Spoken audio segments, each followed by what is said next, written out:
Il est 20h30 sur Africa 7. Bonsoir à tous et bienvenue dans cette édition. Plus d'une centaine de mariages ont été scellés ce samedi à l'occasion de la grande ziara annuelle de la communauté laïenne, une tradition derrière laquelle se cache une grande organisation. Jean Djibril William et Sidi Mohamed Assam sont allés à la découverte de ces unions collectives. Autour d'un imam, deux parents viennent de sceller l'union de leurs enfants.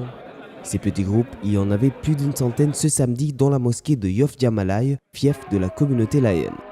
Ce sont des occasions qui permettent à ce qu'un nombre d'une centaine ou un peu plus d'une centaine soit célébré, mais sur le principe, ça se célèbre de la même manière qu'un mariage individuel, avec l'accord des conjoints, n'est-ce pas, mutuellement, et ensuite l'approbation des parents, de la fille et du garçon, plus le sermon de l'imam. Ces mariages collectifs sont une tradition conforme aux indications du fondateur de la confrérie Seydina Limamoulaye. Son objectif, faciliter l'union des personnes en âge de se marier, conformément aux préceptes de l'islam. Depuis plus de 30 ans, depuis plus de 40 ans, c'est une vieille tradition au sein de la communauté laïenne et ça règle le problème de plusieurs jeunes qui n'ont pas l'occasion ou la possibilité de ramasser autant d'argent qu'on leur demande avant de faire des mariages. Et souvent, ça crée des accidents. Badara Diop est de confession mouride. Venu sceller le mariage de son fils, il s'est dit surpris par la simplicité de la chose. La communauté laïenne nous a facilité les choses. Parce que la dot, je crois que le tout est estimé à 10 000 francs. 5 000 francs pour l'organisation et 5 000 francs pour l'épouse. Donc c'est une opportunité rêvée et que je crois qu'eux, ils appliquent les principes de l'islam. Comme chaque année, la grande ziara annuelle a été l'occasion pour la communauté laïenne de faciliter plus d'une centaine de mariages. Des unions valables autant juridiquement que spirituellement, sous la bénédiction du Khalif général El Hadj Abdoulaye Thiaoulaye. Le Salon maritime de Dakar connaîtra son épilogue ce dimanche. C'est une intégration économique africaine et de nouvelles opportunités de coopération entre le Sénégal et ses partenaires. Les problèmes du secteur de la pêche et de l'économie maritime ont été passés au peigne fin durant ces 4 jours. Djibril William, Ousseynou Ndiaye. Surexploitation, raréfaction des ressources halieutiques, manque de surveillance des zones de pêche et déficit de financement pour les transformateurs. Autant de points qui remplissent le cahier de doléances des professionnels de la pêche. Aujourd'hui, c'est d'abord un problème de gouvernance qui est posé au Sénégal à travers les secteurs, surtout sur son volet pêche artisanale, qui aujourd'hui fait face aussi à d'énormes difficultés, notamment dans la surveillance des produits de la mer à haute mer, notamment aussi dans ces difficultés à trouver des zones de pêche hors du Sénégal. Début de réponse aux difficultés du secteur, la deuxième édition du Salon maritime de Dakar. La Mauritanie nous accorde des licences de pêche, 400 licences. Et c'est ces mêmes accords que nous voulons développer aussi avec le Maroc. Vous savez que nous avons des pêcheurs qui vont jusqu'au Maroc. Ainsi de suite. Donc, cette coopération, elle est importante pour permettre à nos citoyens de pouvoir avoir accès à la ressource tout en respectant la réglementation dans chaque pays. Les échanges thématiques, les perspectives de coopération et les accords de partenariat concourent à l'harmonie du développement de la pêche, de l'aquaculture, des transports maritimes et des secteurs d'activité connexes. À travers sa fondation, nous a offert un quai de pêche d'un montant de 1,2 milliard francs CFA. Il sera un quai moderne avec des produits qui seront aux normes internationales. Pour toutes ces raisons, le Maroc a été choisi pour être l'invité d'honneur de cette deuxième édition du Salon maritime de Dakar. Aujourd'hui, face à la surexploitation et la raréfaction, l'aquaculture est présentée comme une alternative. Actuellement, un poisson sur 2 est d'origine aquacole. Et selon la FAO, en 2030, 2 poissons sur 3 seront d'origine aquacole. Donc l'aquaculture est une alternative à la pêche de capture.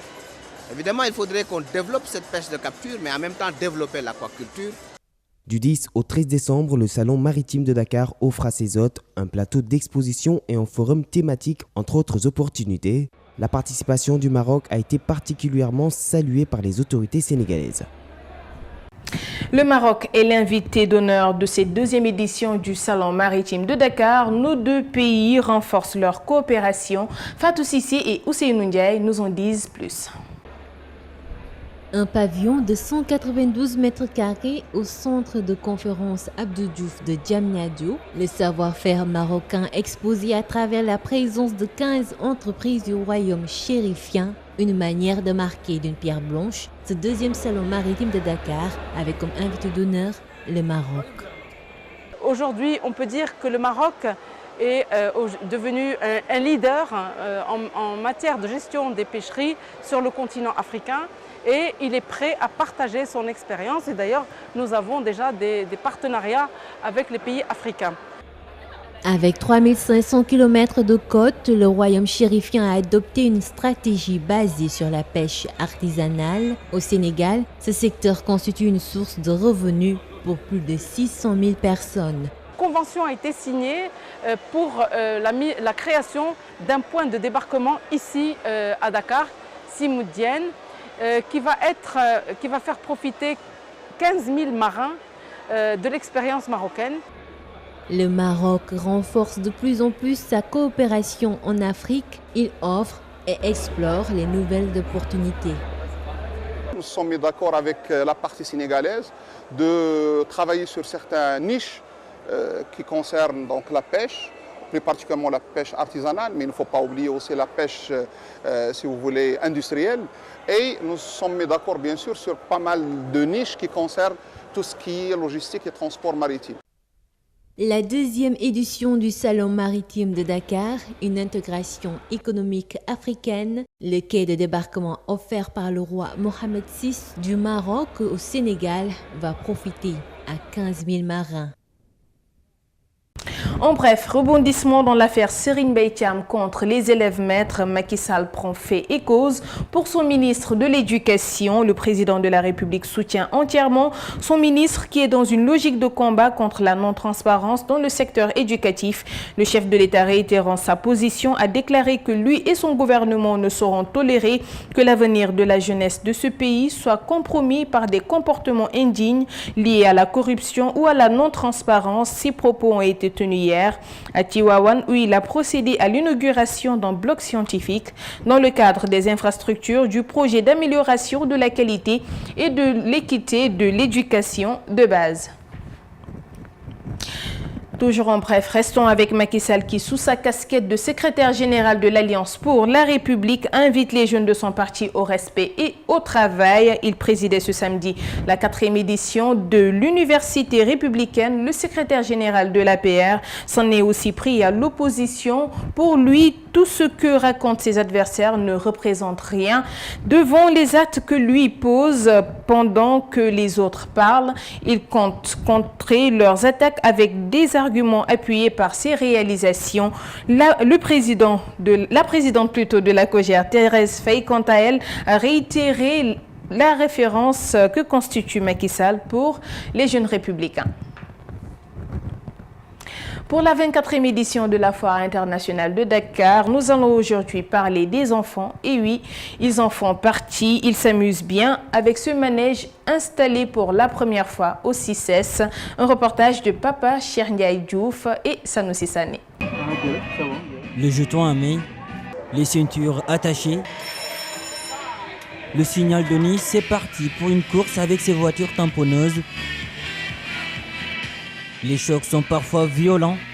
Que du bonheur pour ces pilotes en herbe attirés par ce manège installé à la Foire internationale de Dakar. Il était très bien, on s'est bien amusé, on a bien rigolé. Et toi aussi, comment t'as trouvé? J'ai trouvé ça très bien, très génial. Vraiment, je viendrai ici tous les jours. Mohamed attend le départ. Il fait un tour. Un second tour sous les yeux attentifs de sa mère qui immortalise ces moments. Tout juste pour les faire visiter et les faire plaisir. Parce que des fois, c'est bon d'amener les enfants quelque part visiter. C'est la raison pour laquelle je l'ai amené ici pour visiter. Ici, les tarifs, le nombre de jetons donnés varient en fonction de l'appareil utilisé. La différence se trouve au niveau du jeu. Il y a des jeux des enfants où il faut moins d'efforts, moins de courant, moins d'accessoires, où on le fait à 500. Il y a des jeux où nous avons des coûts un peu plus élevés qu'on le fait à 1500. Avec ces structures gonflables, ces balançoires tournantes, une manière de faire bouger ses enfants au rythme de la 24e édition de la Foire internationale de Dakar. La foire, ce n'est pas seulement pour les grands. La foire, c'est aussi pour les enfants. Avec eux, nous avons décidé donc de faire chaque année cette foire pour pouvoir aussi faire amuser nos enfants. Ils sont nombreux, ces enfants, à s'amuser avec ce manège installé pour la première fois à la FIDAK. Ils ont, comme des pros, assuré des descentes spectaculaires.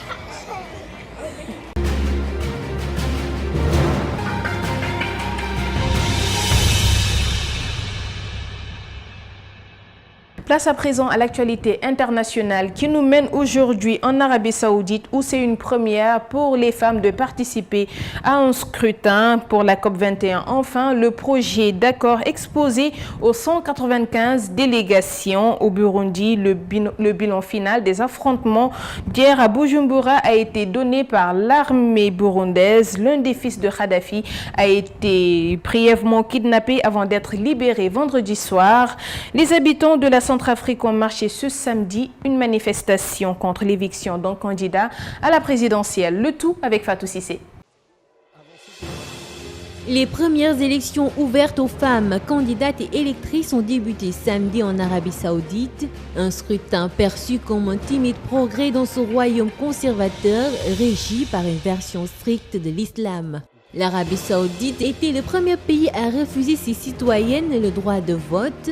Ce royaume est l'un des plus restrictifs au monde pour les femmes qui n'ont pas le droit de conduire et doivent obtenir l'accord d'un homme pour travailler ou voyager.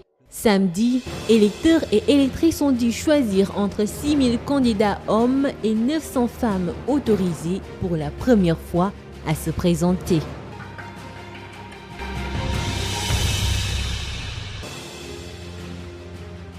L'accord sur le climat a été adopté par les 195 délégations étrangères au Bourget. Le ministre français des Affaires étrangères et président de la COP, Laurent Fabius, a dévoilé ce samedi midi les grandes lignes d'un projet d'accord finalisé. C'est un projet d'accord ambitieux et équilibré qui reflète la position des partis, a déclaré Laurent Fabius. Un texte qui constitue le meilleur équilibre possible, un équilibre à la fois puissant et délicat qui permettra à chaque délégation, à chaque pays de rentrer chez soi la tête haute et avec des acquis importants, a ajouté Fabius. Il précise que le texte universel vise à contenir le réchauffement bien en deçà de 2 degrés et s'efforcer de le limiter à 1,5 degré, ce qui permettrait de réduire significativement les risques et les impacts liés au changement climatique.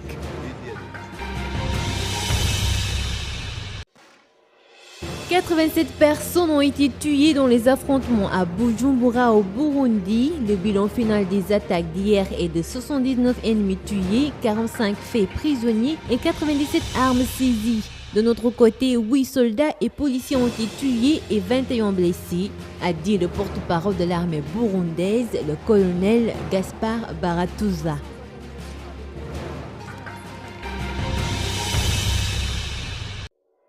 Anbal Kadhafi, fils de l'ex-directeur libyen Muammar Kadhafi, a été détenu plusieurs heures par un groupe armé inconnu au Liban avant d'être libéré vendredi soir.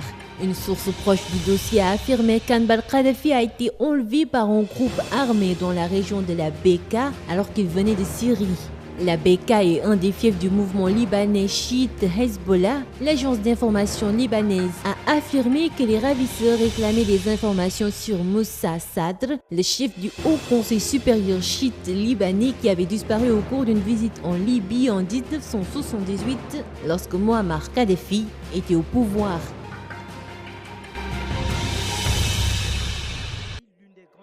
Plusieurs centaines de personnes ont marché samedi à Bangui pour protester contre l'invalidation de la candidature d'un chef anti-Balaka à la présidentielle centrafricaine du 27 décembre. Des banderoles qui affirment non à l'invalidation de la candidature du grand patriote Patrice Edouard Ngaïsona, chef d'une partie des milices anti-Balaka majoritairement chrétiennes et animistes. Les manifestants femmes sont allés remettre un mémorandum au siège de la force onusienne MINUSCA et de la Cour constitutionnelle qui a validé mardi 30 candidatures à la présidentielle et exclu 14 autres dont celle de Ngaïsona et de l'ex-président François Bozizé.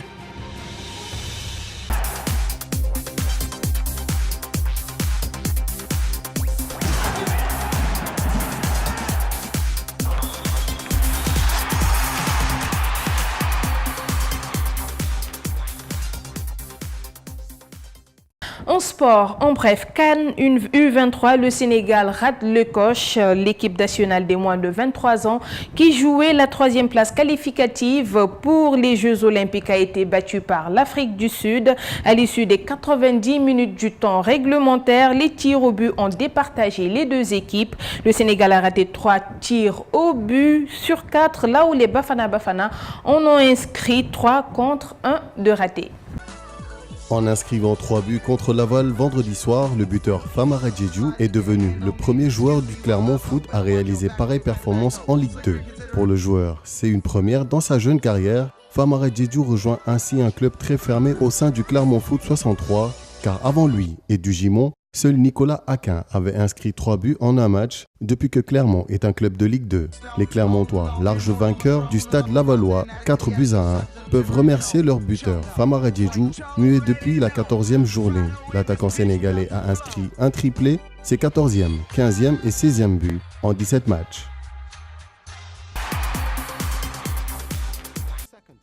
Après 2013, Yaya Touré est le grand gagnant du prix BBC du footballeur africain de l'année. Le milieu ivoirien de 32 ans au palmarès de Kanoué Okocha, également vainqueur à 2 reprises. Les internautes ont désigné le joueur de Manchester City, vainqueur en 2013, devant les autres prétendants au titre. Yacine Brahimi, Pierre-Emerick Aubameyang, André Ayou et le Sénégalais Sadio Mané. Touré a été nominé pour la 6e fois et il s'agit de sa 2e victoire. Elle lui permet ainsi de terminer l'année aussi bien qu'elle avait commencé avec le trophée de la Coupe d'Afrique des Nations, remporté en février. Arnold Peralta, milieu de terrain international du Honduras, est décédé ce jeudi à l'âge de 26 ans. Il allait sortir de sa voiture lorsqu'un motard s'est approché de lui et lui a tiré à bout portant. Le joueur qui a porté le maillot des Glasgow Rangers durant la saison 2013-2014 évoluait dans le club hondurien d'Olympia. Il avait été convoqué avec sa sélection avec laquelle il devait affronter la Colombie mercredi prochain. Les raisons de ce drame sont encore inconnues. Le Honduras est le pays où le taux d'homicide est le plus élevé au monde.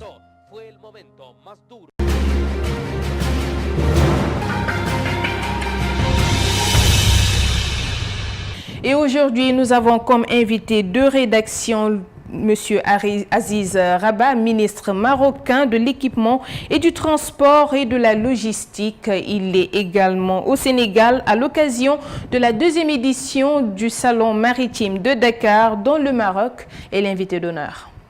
Dakar, c'est un des axes stratégiques dans le monde, et en particulier en Afrique. C'est un axe bien fait, bien consolidé, vu les relations fraternelles, séculaires qui existent entre les deux pays. Je crois qu'aujourd'hui, sous les hautes directives de Sa Majesté et de son Excellence le Président, le Maroc et le Sénégal sont en train de vivre une période où on essaie de consolider ces relations, comme j'ai dit, fraternelles, séculaires, par d'autres niches de coopération et d'autres projets de coopération. Je peux le qualifier l'ère de la coopération économique avancée, qui va, à mon avis, présenter des opportunités pour les deux pays. C'est pourquoi on répond généralement favorable à toutes les invitations de part et d'autre. Le Sénégal est bien présent dans tous les événements qui s'organisent dans notre pays et vice-versa. Nous sommes présents dans tous les événements. L'objectif, ce n'est pas d'être présent dans ce salon, mais d'aller au-delà de ça.